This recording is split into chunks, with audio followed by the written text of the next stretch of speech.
Bismillahirrahmanirrahim. Bismillah, alhamdulillahirabbil alamin, arrahmanirrahim, maliki yaumiddin. Iyyaka na'budu wa iyyaka nasta'in, ihdinas siratal mustaqim. Siratal ladzina an'amta 'alaihim ghairil maghdubi 'alaihim waladdallin. Assalamualaikum warahmatullahi wabarakatuh. Selamat malam saudara-saudaraku dimanapun Anda berada. Pada kesempatan kali ini saya menyapa kalian semua, baik yang ada di Indonesia ataupun yang ada di luar negeri. Pada kesempatan kali ini izinkan hamba ini menyampaikan, bermusyawarah bersama, belajar tentang ilmu Allah, tentang tauhid, baik secara syariat, rekod, hakikat, makrifat, kalam, fikih, musyahadah, dan ilmu-ilmu lain.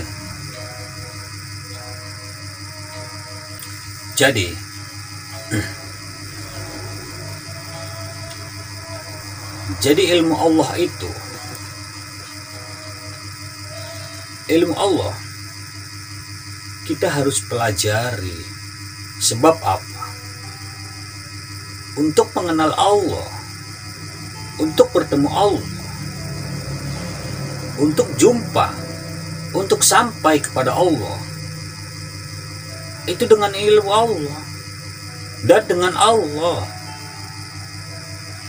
Itulah gunanya belajar, supaya paham, yang sebenar-benarnya paham.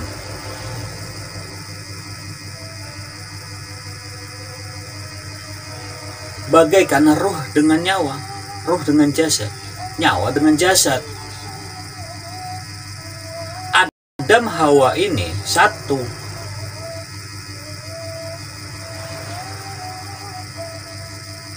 Bersatunya Adam, Hawa, zahirlah Adam. Kalau di kajian hakikat, tasawuf, hakiki, tasawuf,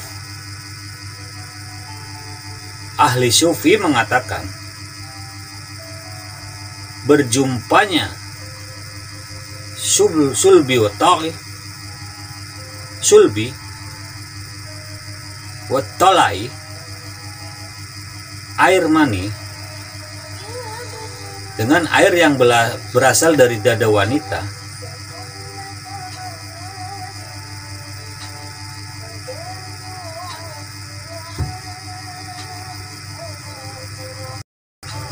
Adam itu surga kepada Adam, Adam surga kepada Hawa. Itulah surga dunia. Jadi kalau Adam keluar daripada surga, Hawa yang menggodanya. Ini cerita dari mana?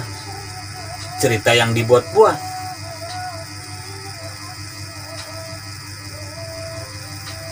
Kalau ada cerita lagi iblis, Adam digoda, goda iblis, itu cerita, itu riwayat, itu boleh, nggak apa-apa, cerita, tak berhukum dia.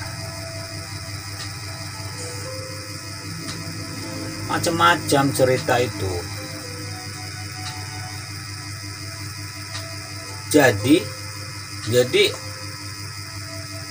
Jadi mau neraka, mau surga, mau benar, mau salah, yang menciptakan, yang membuat, ya kita sendiri. Yang mau bersih, yang mau neraka, yang mau ke surga, ya kita sendiri yang menciptakan. Kesalahan, kelalaian, itu kita sendiri.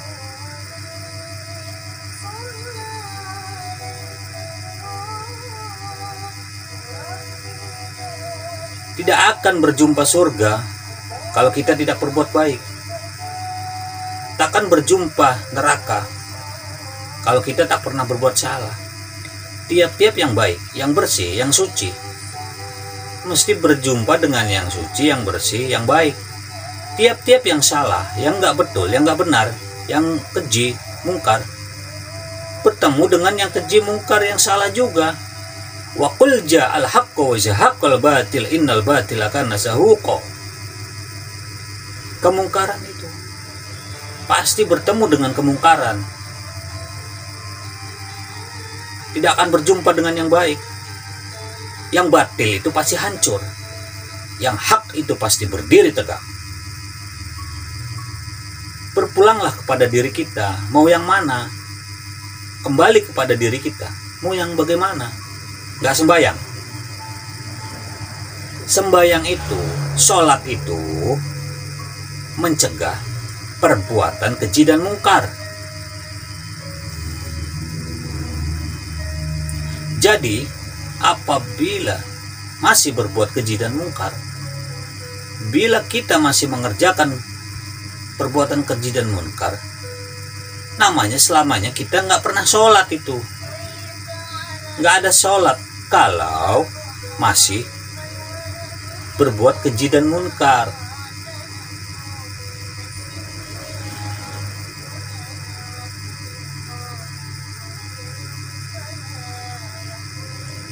Jadi menuju sholat itu, sebelum sholat itu bersih, suci.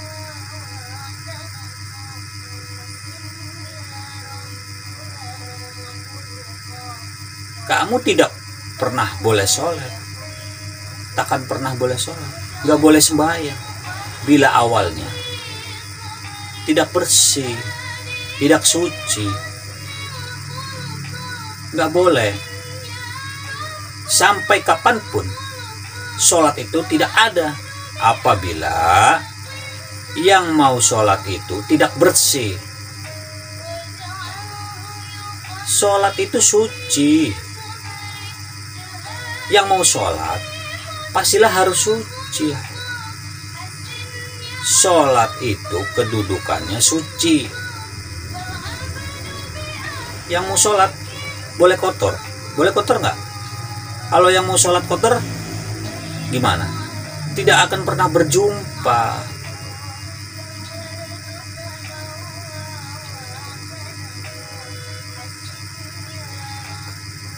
Kalau Anda paham nggak? Allah itu maha suci. Yakin dengan Allah kan? Kalau sudah paham, kalau sekarang paham Allah itu suci, boleh nggak? Bisa tidak? Kita boleh nggak? Kita yang kotor ini mau bersama Allah, mau ingat Allah, mau menyembah Allah, mau kodrat irodatnya Allah, ya nggak boleh lah. Inilah bab azas, inilah bab awal dahulu. Mesti suci, harus suci. Apapun awalnya, apapun mulanya, harus suci.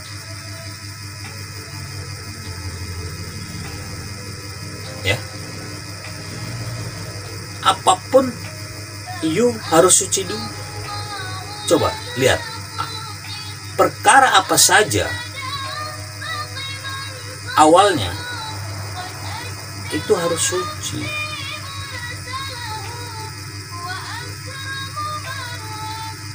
Ini dulu yang harus paham dulu ini.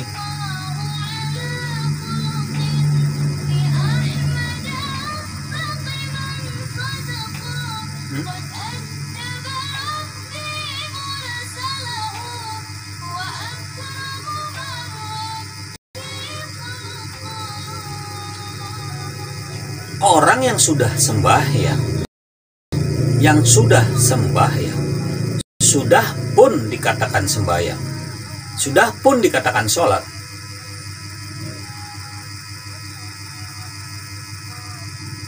tidak lagi berbuat keji dan munkar. Inna sholata tanha anil fahsya'i wal munkar. Karena sholat itu, sembahyang itu mencegah perbuatan keji dan munkar. Jadi sholat itu boleh kelihatan dari apa-apa perbuatan kita, dari apa-apapun yang kita kerjakan, nampak daripada af'al kita, dari perilaku kita, dari pandangan kita, dari pendengaran kita, dari ucapan kata-kata kita, dari langkah kita, dari cara berpikir kita, cara kita berbicara, cara kita rasa kita, hati kita. Itu kelihatan orang yang sholat dengan orang yang tidak sholat, itu kelihatan. Jadi kalau mau lihat sholat itu nggak boleh kelihatan. Kita nggak bisa lihat sholat orang. Kita nggak boleh tahu. Kita nggak bisa melihat sholat orang itu. Yang kita tahu, yang kita boleh lihat itu hasil daripada sholat itu sendiri. Karena apa? Karena ada ayat, ada Al-Quran. Apa bunyinya? Inna sholati anil fahsya iwal munkar. Bagusnya orang sembahyang itu, sampainya sholat itu, bermaknanya sholat itu dinilai dari perbuatannya, af'alnya. Siapapun dia, awam kah, hawas kah, hawas bil hawas, wali kah, ustadz kah, ulama kah, guru kah, siapapun itu,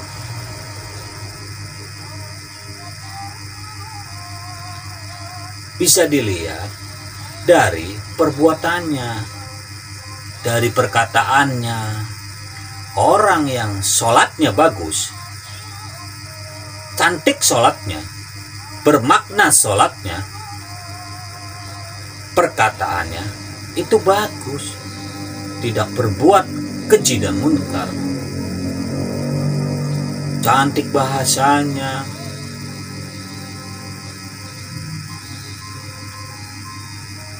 orang yang sholatnya bagus, orang yang dapatkan sholat itu, dapatkan diri sembahyang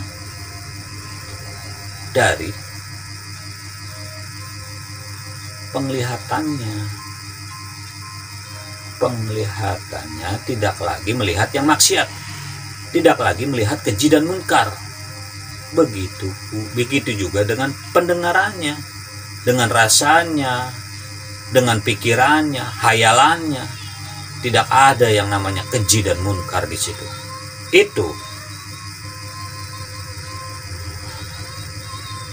cara dia berteman, cara dia bersosialisasi dalam bermasyarakat,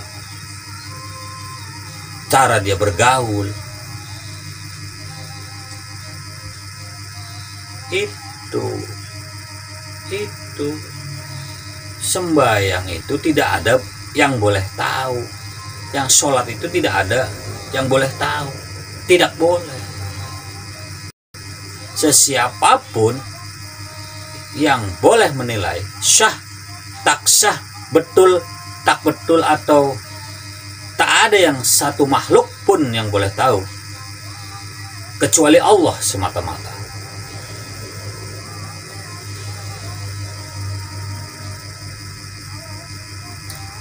Tapi diri kita tahu kalau sholat kita itu hancur. Kita sendiri tahu Yang mana sholat kita itu nggak benar, tahu, cuma tidak mau mengakui saja, nggak mengakui.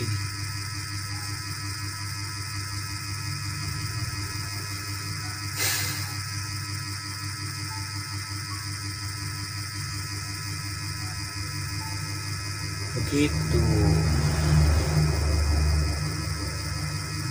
Berarti apa namanya?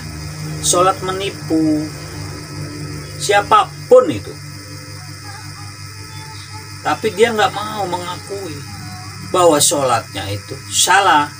Dia nggak mau mengakuinya. Sebenarnya dia tahu sholatnya itu salah, lalai, hatinya melayang-layang, menghayal ke lain-lain, hatinya ke lain-lain. Dia tahu.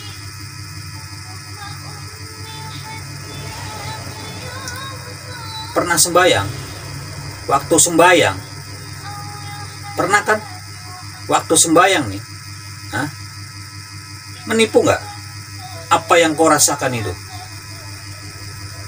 Tapi dilakukan terus, dikerjakan terus.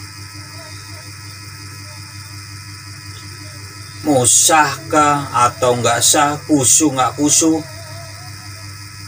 yang penting sholat katanya. Urusannya Allah katanya. Lah, bagaimana ini?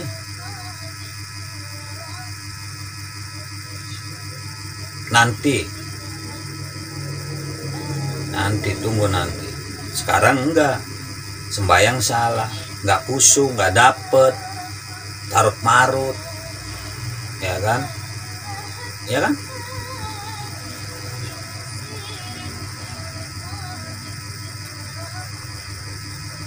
Ada yang kebanyakan rakaatnya, ya kan?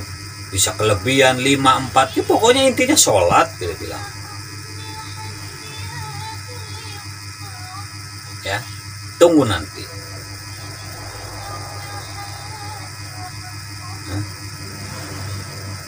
Subuh 2 rakaat, zuhur 4 rakaat, tangan kanan tangan kiri, kaki kanan kaki kiri. Asar 4 rakaat, mata kanan mata kiri, telinga kanan telinga kiri. Maghrib 3 rakaat, hidung kanan hidung kiri, mulut. Membentuklah batang tubuh kita ini, membentuklah tubuh jasad kita ini.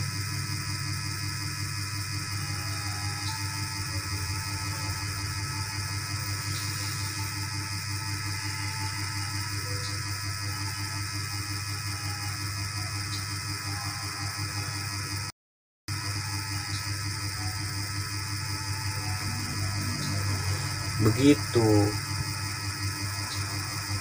Jadi harus belajar. Saya pun di sini masih belajar. Gitu.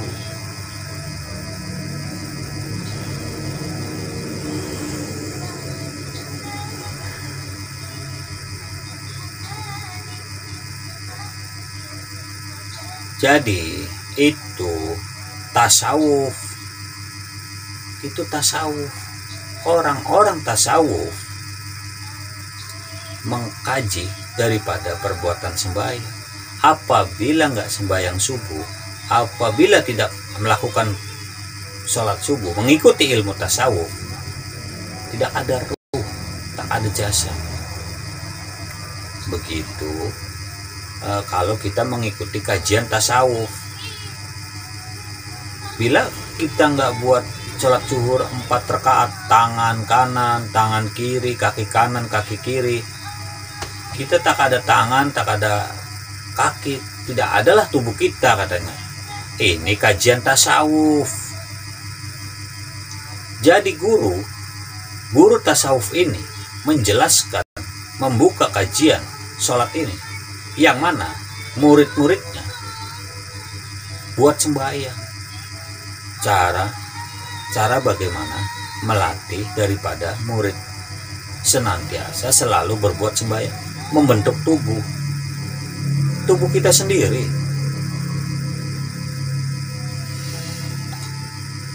Kalau mengikuti kajian syariat, sholat ini menghambakan diri kepada Allah, ucap syukur kita kepada Allah yang kita sudah diberi hidup, sudah diberi rezeki, sudah diberi macam-macam. Ucap syukur kita kepada Allah.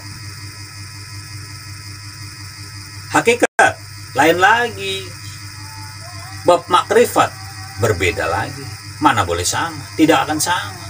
Mengikuti ilmu yang memaknai, yang mentafsirkan apa sebenarnya sholat sembahyang itu.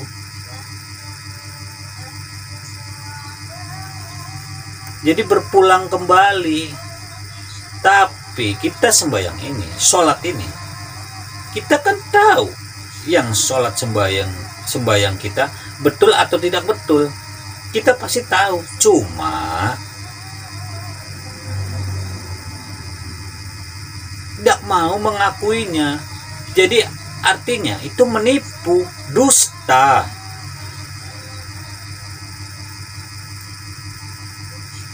Itu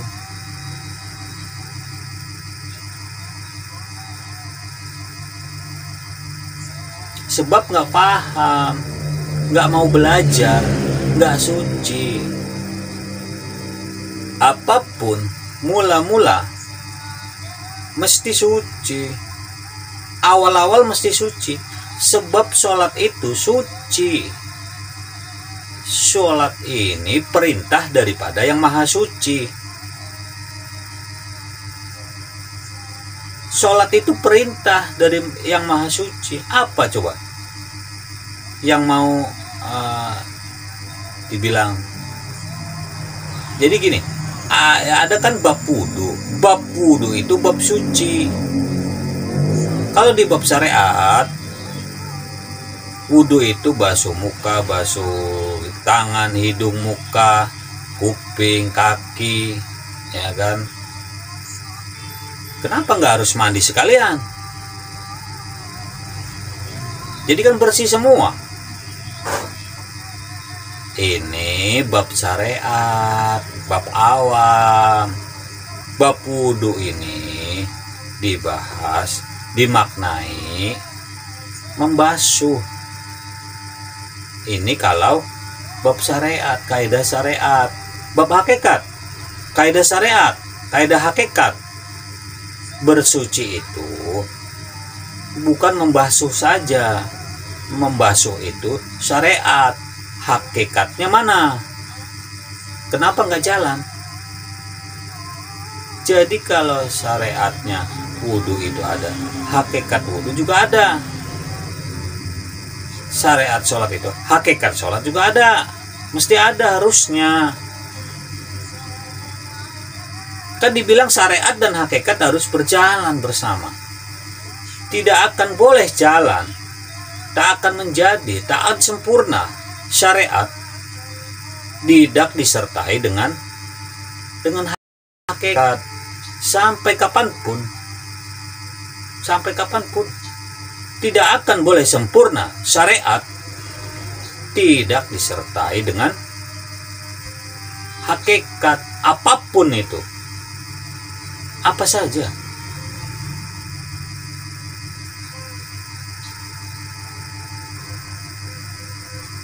Mau guna bahasa Arab, mau saya jelaskan dengan bahasa Arab. Syariatun bila hakikatun,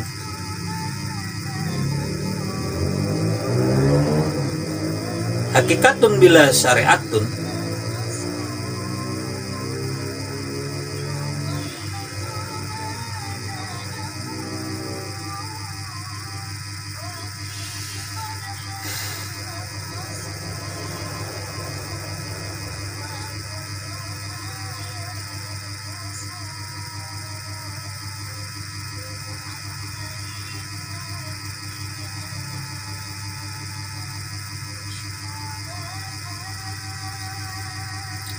Pakai bahasa Indonesia aja ya, jadi lebih enak, biar paham. Karena kita orang Indonesia, biar pemahamannya lebih paham yang sebenar-benarnya paham, biar enak didengar, biar enak dimengerti. biar enak dipahami